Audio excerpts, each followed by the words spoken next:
Hello दोस्तों, स्वागत है आपका अपने YouTube channel only study centre 2.0 में। तो इस वीडियो में हम लोग क्लास 12th का यहाँ पर देख पा रहे हैं। इंग्लिश का हम लोग प्री बोर्ड का सब्जेक्टिव क्वेश्चन का यहाँ पर हम लोग सोल्यूशन देखने वाले हैं। इससे पहले वाले वीडियो में मैंने आप लोग को ऑब्जेक्टिव क्वेश्चन का सोल्यूशन ऑलरेडी करा दिया है। अभी तक आप लोगों ने उस वीडियो को नहीं देखा तो उस वीडियो को जाकर के देख लीजिएगा, क्योंकि क्वेश्चन सारे के सारे इंपॉर्टेंट क्वेश्चन से मैंने आप लोग को ऑलरेडी बता रखा है, ऑब्जेक्टिव वाले क्वेश्चन में ही बता रखा है। क्योंकि क्वेश्चन सारे इंपॉर्टेंट है, मैंने ऑलरेडी पढ़ रखा है क्वेश्चन को, इसीलिए मैं आप लोग को करा रहा हूँ। सारे प्री बोर्ड के क्वेश्चंस इंपॉर्टेंट नहीं होते, लेकिन ये लिटरली इंपॉर्टेंट है, क्योंकि मैंने इसको रीड किया है। बहुत ही सारे इंपॉर्टेंट क्वेश्चंस इसमें हैं, तो आप लोग को इसको जरूर कर लेना है। आपको यहाँ पर फुल मार्क्स 80 देखने को मिलेगा और टाइमिंग आप लोग को 3 आवर्स मिलेगा। चलिए हम लोग स्टार्ट कर देते हैं। इससे पहले वाले वीडियो में मैंने एमसीक्यू को कंप्लीट करा दिया है, अभी तक आप लोगों ने उस वीडियो को नहीं देखा है तो जाकर के देख लीजिएगा। इसमें हम लोग सब्जेक्टिव क्वेश्चन का देखने वाले हैं। तो चलिए डायरेक्ट हम लोग सब्जेक्टिव क्वेश्चन पर आते हैं। तो देख लीजिए यहाँ पर, और सब्जेक्टिव में भी हम लोग 5 मार्क्स वाले क्वेश्चन का देख रहे हैं, क्योंकि 5 मार्क्स वाले क्वेश्चन आपके बुक से हैं। तो हम लोग यहाँ पर मेनली 5 मार्क्स वाले पर सबसे पहले मतलब फोकस कर रहे हैं, 5 मार्क्स वाला सबसे पहले देख रहे हैं। और देन मैं आपको जो राइटिंग सेक्शन वाला है, जो 3 नंबर वाला है, उसको भी कंप्लीट करा दूंगा। तो यहाँ पर हम लोग 47 नंबर वाले से देखेंगे 52 नंबर तक, जो कि आपका बुक का क्वेश्चन है। और ये 5 मार्क्स वाले सारे क्वेश्चन है। आपको फाइनल बोर्ड एग्जाम में कितने क्वेश्चन का आंसर देना है? 4 क्वेश्चन का आंसर देना है, मतलब 20 नंबर का रहेगा। और यहाँ पर कुल क्वेश्चन 6 है, तो मैं यहाँ पर 6 का आंसर बताऊंगा, लेकिन आपको वहाँ सिर्फ 4 का आंसर देना है, क्योंकि आपके पास समय कम होगा। तो चलिए हम लोग यहाँ पर देख लेते हैं। तो देखिए 47 वाला क्वेश्चन क्या है कि हु आज राजकुमार शुक्ला। राजकुमार शुक्ला कौन है? Why is he described as being resolve. ठीक, और वो क्यों डिस्क्राइब करते हैं एज बीइंग रिजॉल्व की तरह। ठीक है, तो चलिए हम लोग यहाँ पर इसका आंसर देखते हैं। मैं इसका प्रॉपर आंसर लिख करके लाया हुआ हूँ। तो देख लीजिए यहाँ पर, और यहाँ पर क्वेश्चंस भी लिखा गया है ना। आपको वहाँ पर अच्छे तरीके से नहीं दिख रहा हो तो यहाँ पर आप लोग क्वेश्चंस को देख सकते हैं। तो देखिए यहाँ पर इसका राइट आंसर क्या आ जाएगा। सबसे पहले पूछा था कि राजकुमार शुक्ला कौन है। तो Rajkumar Shukla was a poor share crofter of Champaran. तो राजकुमार शुक्ल कौन है? तो एक गरीब शेयर क्रॉफ्टर है, कहाँ के? चंपारण के। He was the victim of indigo, क्या है, farming, and he want that Gandhi ji come to Champaran and see the, क्या है, प्लाइट ऑफ इंडिगो। मतलब वो क्या था, विक्टिम थे किसके? इंडिगो फार्मिंग के विक्टिम थे। ठीक, और वो क्या चाहते थे? वो चाहते थे कि गांधी जी कहाँ पर है, गांधी जी चंपारण में आए और वहाँ पर क्या देखे, मतलब कि इंडिगो की प्लाइट को वो देखे। ठीक है, आगे देखिएगा आगे क्या है। आगे कि crofter share crofter Rajkumar Shukla followed Gandhi ji. ठीक, वो मतलब गांधी जी को फॉलो करते हैं everywhere until Gandhi ji did not give a fix date to come Champaran.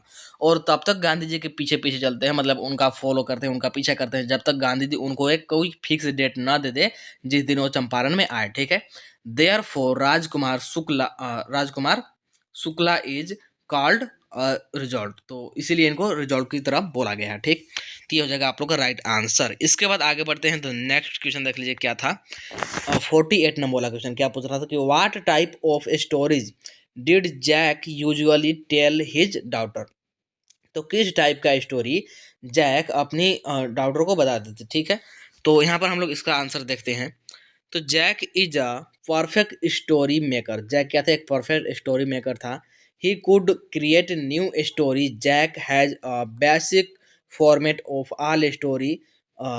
रोगर स्मॉल, क्या है, क्रिएटर, आगे है, is found in every story.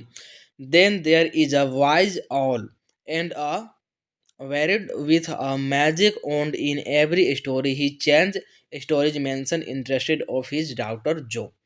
तो एक्चुअली ये क्वेश्चंस उतना इंपॉर्टेंट नहीं है, और ये आई थिंक मतलब कि ये क्वेश्चंस नहीं आ सकता है, इसलिए मैंने आप लोग को इसको ज़्यादा एक्सप्लेन नहीं किया है। तो ये मतलब 48 नंबर वाला क्वेश्चन आप लोग स्किप कर सकते हैं। नेक्स्ट है 49 नंबर वाला क्वेश्चन कि what were the options that Sophie was, क्या है, ड्रीमिंग, वेयर वाज इट। ये क्वेश्चन इंपॉर्टेंट है। ठीक, तो इसको देखिए कि what were the options that Sophie was dreaming. ठीक, मतलब कि सोफी एक प्रकार से बोल सकते हैं कि क्या ड्रीम देख रही थी। ठीक, उसके पास क्या ऑप्शन है, वेयर वाज इट।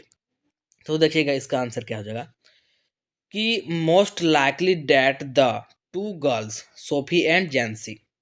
कौन से two girls? Sophie and Jency would and work after the school. आगे पढ़ते हैं, आगे क्या है कि Sophie was dreaming to open a, क्या है, वेटिव becoming manager actress and fashion designer.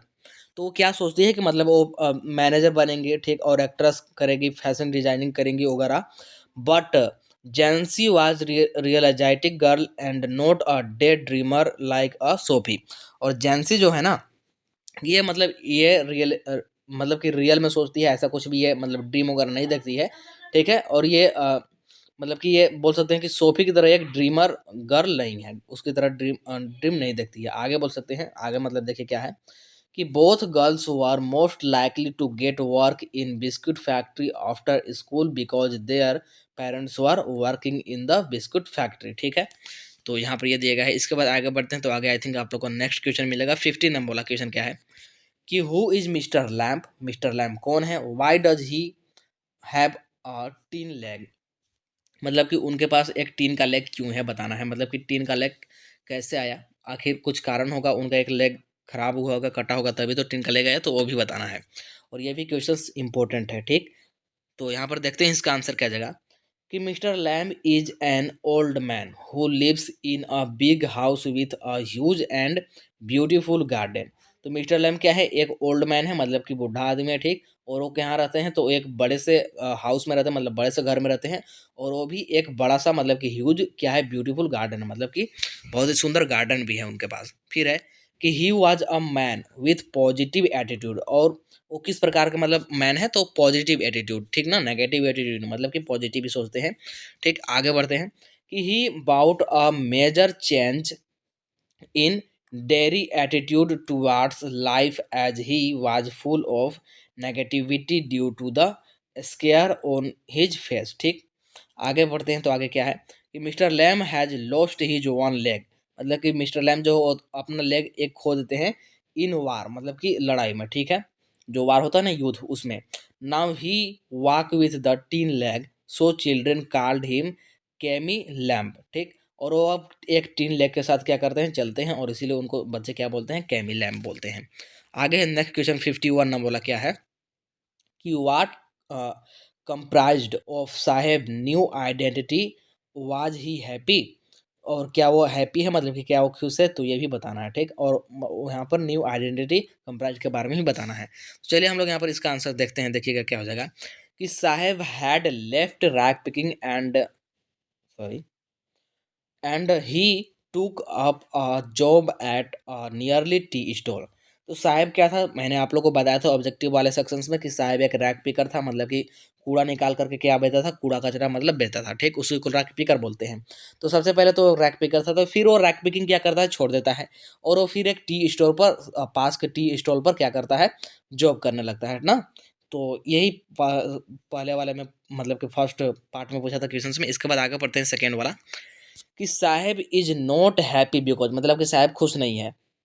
In his childhood he work rapping for his bread and now he work at tea stall for 800 hours including all meal. But Saheb is no क्या है, longer on master steel क्या है, कॉन्स्टर सिम्स having then the plastic bag, ठीक है।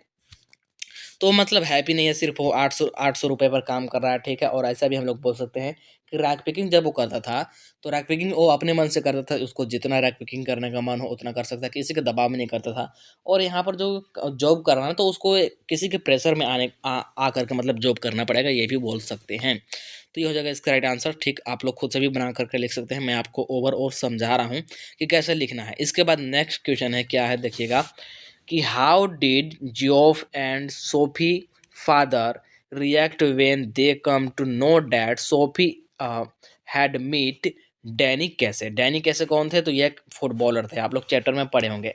तो चलिए हम लोग इसका आंसर देख लेते हैं यहाँ पर कि मतलब कि उनके जो जोफी एंड सोफी के जो फादर थे ना, वो कैसे रिएक्ट करते हैं जब जो बोलती है सोफी कि वो किससे मिली है, डैनी कैसी से मिली है, ठीक। तो इसका आंसर देखते हैं यहाँ पर क्या आ जाएगा इसका आंसर, देखिएगा कि when Geoff told their father about Sophie meeting with Danny Casey, he did not believe, मतलब कि वो विश्वास नहीं कर रहे थे, इट मतलब इस पर विश्वास नहीं कर रहे थे, and suspected it was one of Sophie William's stories, he was filled with dislike and did not want to encourage her in any way, so he warned her to keep क्या है herself out of any kind of troubles। तो ये हो जाएगा इसका right answer. तो 52 number वाला question तक ही सब्जेक्टिव थे और ये बुक के आपके क्वेश्चन जो कि 5 मार्क्स के क्वेश्चन थे। इंपॉर्टेंट है, कम से कम आप लोग क्वेश्चंस को अपने कॉपी में ज़रूर लिख लीजिएगा और इसको अपने हिसाब से भी आंसर बना करके आप लोग इसका मतलब आंसर दे सकते हैं। ठीक है, तो आई थिंक वीडियो पसंद आया होगा। वीडियो पसंद आया होगा तो वीडियो को लाइक कर दीजिएगा, चैनल को सब्सक्राइब कर लीजिएगा। ठीक है, और वीडियो को अपने दोस्तों के पास भी शेयर कर दीजिएगा और ये भी कमेंट कर दीजिएगा कि राइटिंग सेक्शन का जो मतलब 3 मार्क्स वाला क्वेश्चन है उसका आंसर चाहिए या फिर अदरवाइज मतलब कि आप लोग खुद से लिख लेंगे। तो कमेंट कर दीजिएगा एक बार, मैं कमेंट रीड कर लूँगा और उसी हिसाब से मैं आप लोग को वीडियो बना करके प्रोवाइड कर दूंगा। तो चलिए मिलते हैं नेक्स्ट वीडियो में।